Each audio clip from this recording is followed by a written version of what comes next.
ಇನ್ಮೇಲೆ ಅವಳು ನಿಮ್ ವಿಷಯ ಏನಾದ್ರೂ ಹೇಳಿದ್ರೆ ಅವಳನ್ನ ಸುಮ್ಮನೆ ಬಿಡೋದಿಲ್ಲ ಚಿಕ್ಕಮ್ಮ. ಅನ್ಯಾಯವಾಗಿ ನಿಮ್ ಕಣ್ಣಲ್ಲಿ ನೀರು ಬರ್ಸ್ಬಿಟ್ಲಲ್ಲ. ನಾನು ಯಾವತ್ತೂ ನಿಮ್ಮನ್ನ ಈ ಸ್ಥಿತಿಯಲ್ಲಿ ನೋಡಿರ್ಲಿಲ್ಲ. ನೀವ್ಯಾವತ್ತೂ ಗಂಭೀರವಾಗಿರ್ಬೇಕು ಚಿಕ್ಕಮ್ಮ. ಸರಿ ಜೆಬಿ, ನೀನ್ ಹೋಗು, ಊಟ ಮಾಡು. ಊಟನ ಅರ್ಧದಲ್ಲಿ ಬಿಟ್ಬಿಡ್ಬಾರ್ದು. ಹೋಗು.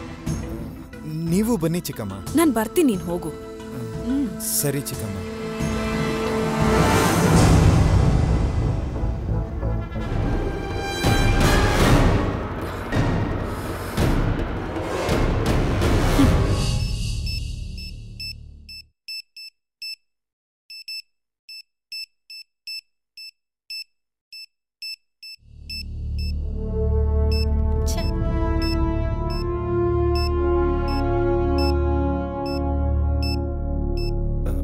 ಮೋನಿಕಾ, ಇವಾಗ ನನ್ನ ಏನ್ ಮಾಡು ಅಂತ ಹೇಳ್ತೀಯಾ? ಗೇಮ್ಸ್ ಆಡ್ತೀರಾ ಇಲ್ಲ ಇದಕ್ಕೂ ನಿಮ್ ಚಿಕ್ಕಮ್ಮನ್ ಕೇಳ್ಬೇಕಾ? ನಿನ್ ಕೋಪ ನನ್ ಮೇಲ ಚಿಕ್ಕಮ್ಮನ್ ಮೇಲ? ಇಬ್ರು ಮೇಲೂ ಅಲ್ಲ, ನನ್ ಮೇಲೆ. ಈ ವಿಷಯನ ಸುಮ್ನೆ ದೊಡ್ಡದ್ ಮಾಡ್ಬೇಡ. ಡಾಕ್ಟರ್ಗೆ ನೀನಾ ಫೋನ್ ಮಾಡಿದ್ದು ಅಂತ ನಿಮ್ ಚಿಕ್ಕಮ್ಮ ಕೇಳ್ದೆ ಇದ್ದಿದ್ರೆ ಇದ್ ಯಾವ ಮಹಾ ದೊಡ್ಡ ವಿಷಯ ಅಂತ ನಾನ್ ಸುಮ್ನೆ ಆಗ್ತಿದ್ದೆ. ನಿಮ್ಮಪ್ಪನ್ನ ಒಳ್ಳೆ ಹಾಸ್ಪಿಟ್ಲಿಗೆ ಸೇರ್ಸೋದಿಕ್ಕೆ ಒಪ್ಕೊಂಡಿದ್ದಿದ್ರೆ ನಾನ್ ಅದ್ರ ಬಗ್ಗೆ ತಲೆ ಹಾಕ್ತಿರ್ಲಿಲ್ಲ. ಆದ್ರೆ ನಿಮ್ ಹತ್ರ ಹತ್ತು ಕರ್ದು ಮಾತಾಡ್ದಾಗಿಂದ ನನಗೆ ಇದ್ರ ಬಗ್ಗೆ ಸ್ವಲ್ಪ ಇಂಟ್ರೆಸ್ಟ್ ಬಂದಿದೆ. ನಿಮ್ ತಂದೆನ ಒಳ್ಳೆ ಹಾಸ್ಪಿಟ್ಲ್ ಕರ್ಕೊಂಡು ಹೋಗಿ ನಾವೇ ಟ್ರೀಟ್ಮೆಂಟ್ ಮಾಡ್ಸೋಣ. ಮತ್ತ್ಯಾಕ್ ನೀನ್ ಅದೇ ವಿಷಯಕ್ಕೆ ಬಂದು ನಿಂತ್ಕೋತ್ಯಾ? ನಾವು ಈ ವಿಷಯದಲ್ಲಿ ತಲೆ ಹಾಕೋದು ನಮ್ ಚಿಕ್ಕಮ್ಮನ ಮೇಲೆ ಡೌಟ್ ಪಟ್ಟ ಹಾಗಾಗಲ್ವಾ? ಎಸ್, ನನಗ್ ಡೌಟ್ ಇದೆ. ನೋಡು, ನನಗೆ ಚಿಕ್ಕಮ್ಮನ ಬಗ್ಗೆ ತಪ್ಪಾಗಿ ಮಾತಾಡೋದು ಹಿಡ್ಸಲ್ಲ. ಅವ್ರು ನಡ್ಕೊಳ್ಳೋ ರೀತಿ ಹಾಗಿದೆಯಲ್ಲ. ಏಯ್, ನಿನಗೆ ಅವ್ರ ಬಗ್ಗೆ ಏನ್ ಗೊತ್ತು? ನಿಮ್ಗೇನ್ ಗೊತ್ತು? ಅವ್ರ ನಮ್ಮಮ್ಮ. ನಿಮ್ಮನ್ನ 9 ತಿಂಗಳು ಹೊತ್ತು ಹೆತ್ಕೊಟ್ಟಿದಾರಾ? ಮೋನಿಕಾ, ಈಗ ನಾನ್ ಏನ್ ತಪ್ಪಾಗಿ ಮಾತಾಡ್ಬಿಟ್ಟೆ? ಯಾಕ್ ಟೆನ್ಷನ್ ಮಾಡ್ಕೋಬೇಕು? Cool JP. ಸರಿ, ಈ ವಿಷಯನ ಇಲ್ಲಿಗೆ ಬಿಡೋಣ. ಓ, ಮ್ಯಾಟ್ನಿ ಶೋಗೆ 2 ಟಿಕೆಟ್ ತಗೊಂಡಿದ್ದೀನಿ, ಹೋಗೋಣ. ಥಿಯೇಟರ್ಗೆ ಹೋದ್ರೆ ಬರೀ ಸಿನಿಮಾ ಮಾತ್ರ ನೋಡ್ತೀರಾ? Monica, I am serious. ನೀವ್ ಇದ್ರಲ್ಲಿ ತೋರ್ಸೋ ಇಂಟ್ರೆಸ್ಟ್ನ ನಿಮ್ ತಂದೆಗ್ ಟ್ರೀಟ್ಮೆಂಟ್ ಕೊಡ್ಸೋ ವಿಚಾರದಲ್ಲಿ ತೋರ್ಸಿ. ಆಮೇಲೆ ಸಿನಿಮಾ ಬಗ್ಗೆ ಯೋಚನೆ ಮಾಡೋಣ. Monica, I am very much upset. Monica, 1 ನಿಮಿಷ.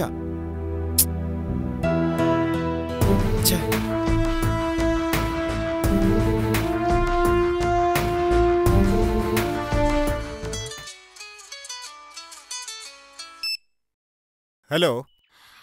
ಮತ್ತೆ ಹೇಗಿದೆ ಲೈಫ್ ಈಗ? ಏಯ್, ಫೋನ್ ಇಡೆ. ಅಯ್ಯಯ್ಯೋ, ಹೀಗೆಲ್ಲ ಕೋಪ ಮಾಡ್ಕೋಬಾರ್ದಪ್ಪ. ನೀವೇನಾದ್ರೂ ಕೋಪ ಮಾಡ್ಕೊಂಡ್ರೆ ಆಮೇಲೆ ನಾನು ಟೈಮ್ ಪಾಸ್ಗೆ ಅಂತ ಯಾರಿಗಾದ್ರೂ ಫೋನ್ ಮಾಡಿ ಏನಾದ್ರೂ ಹೇಳ್ತಿರ್ತೀನಿ. ಆಮೇಲೆ ಅದ್ ನಿಮಗ್ ಗೊತ್ತಾಗಿ ಟೆನ್ಷನ್ ಆಗಿ ತಲೆ ಕೆಡಿಸ್ಕೊಂಡು ಬೀದಿ ಅಲಿತೀರಾ. ಅದ್ ನಿಮಗ್ ಬೇಕಾ? ಹ? ನೀನ್ ಎಲ್ಲೇ ಇದ್ಯಾ? ಒಂದ್ ತಾಳಿ ಅಂತ ಕಟ್ಟಿದ್ರೆ ಯಾವಾಗ್ಲೂ ನಿಮ್ ಜೊತೆನೇ ಇರ್ತೀನಪ್ಪ. ನೋಡೋ, ನಿನ್ ಆಟ ಎಲ್ಲ ನನ್ನ ಹತ್ರ ಇಟ್ಕೋಬೇಡ. ಮೋನಿಕಾಗ್ ಫೋನ್ ಮಾಡಿ ಏನೇ ಹೇಳ್ದೆ? ಛೇ, ನಾನ್ ಅಂತ ಒಳ್ಳೆ ಕೆಲ್ಸ ಮಾಡಿಲ್ಲ. ನಿಮ್ ಫ್ಯಾಮಿಲಿ ಡಾಕ್ಟರ್ಗ್ ಫೋನ್ ಮಾಡಿ ನಿಮ್ ಅಪ್ಪಂಗೆ ಸೀರಿಯಸ್ ಅಂತ ಹೇಳ್ದೆ ಅಷ್ಟೇ. ಹಾಗಾದ್ರೆ ಡಾಕ್ಟರ್ಗ್ ಫೋನ್ ಮಾಡಿದ್ ನೀನಾ? ಎಸ್, ನಾನೇ ಆ ಒಳ್ಳೆ ಕೆಲ್ಸ ಮಾಡಿದ್ದು. ಮೋನಿಕಾಗೆ ಒಳ್ಳೆ ಹೆಸರು ಸಿಗ್ಲಿ ಅಂತ ಅವಳ ಹೆಸರು ಹೇಳ್ದೆ.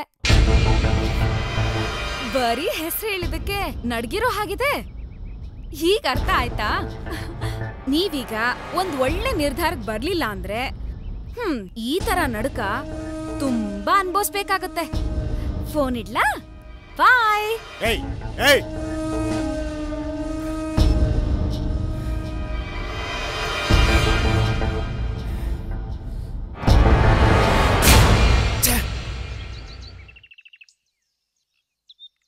ರಮೇಶಂಗೆ ಫೋನ್ ಮಾಡಿ ನೋಡು ಬರ್ತಾನ ಕೇಳು. ಹಂಗಲ್ಲ ಕಣ. ಸರಿ ಏನು ಕೊಡಲಿ ಸರ್? ಇಡ್ಲಿ ವಡೆ, ಕೇಸರಿ ಬಾತ್, ಮಸಾಲೆ ದೋಸೆ, ಪ್ಲೇನ್ ದೋಸೆ, ಈರುಳ್ಳಿ ದೋಸೆ. ಕಾಫಿ ಸಾಕು.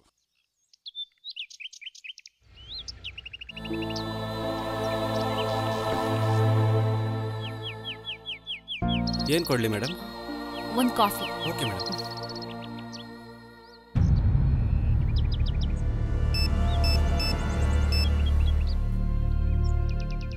ಮೋನಿಕಾ, ನಾನು ರೆಸ್ಟೋರೆಂಟ್ ಬಂದಿದ್ದೀನಿ. ನಾನು ಇಲ್ಲೇ ಇದ್ದೀನಿ, ಈಗ ಬಂದೆ. ಓಕೆ.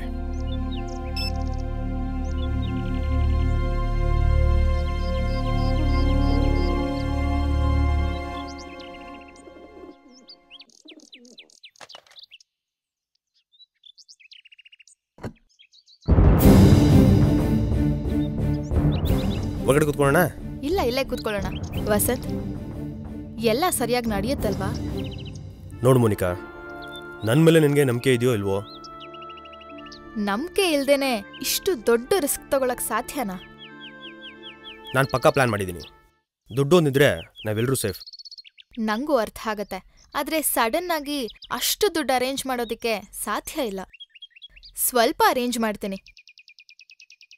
ಸರ್, ಇದೇನು ಸರ್ ಹೀಗೆ ಹೇಳ್ತಾ ಇದ್ದೀರಾ? ಇವತ್ತು 15ನೇ ತಾರೀಕು, 5ನೇ ತಾರೀಕು ಒಳಗೆ ಮನೆ ಬಾಡಿಗೆ ಕೊಡಬೇಕು ಅಂತ ಹೇಳ್ತಾನೆ ಮನೆ ಬಾಡಿಗೆ ಕೊಟ್ಟಿದ್ದು. ಆಗೇನೋ ಪ್ರಾಣಿ ತರ ತಲೆ ಅಲ್ಲಾಡಿಸಿ ಈಗ ನನಗೆ ಆಟ ಆಡಿಸ್ತೀರಾ? ಸರ್, ಅದು ಅಪ್ಪಂಗೆ ಹುಷಾರಿರ್ಲಿಲ್ಲ. ಏನಪ್ಪ, ಬಾಡಿಗೆ ಕೇಳಿದ್ರೆ ಅಪ್ಪಂಗ್ ಹುಷಾರಿಲ್ಲ, ಅಮ್ಮಂಗ್ ಹುಷಾರಿಲ್ಲ ಅಂತ ಕಾರಣ ಹೇಳ್ತೀರಾ? ಸರಿ, ಬಾಡಿಗೆ ಯಾವಾಗ ಕೊಡಬಹುದು ಅದನ್ನಾದ್ರೂ ಹೇಳ್ತೀರಾ?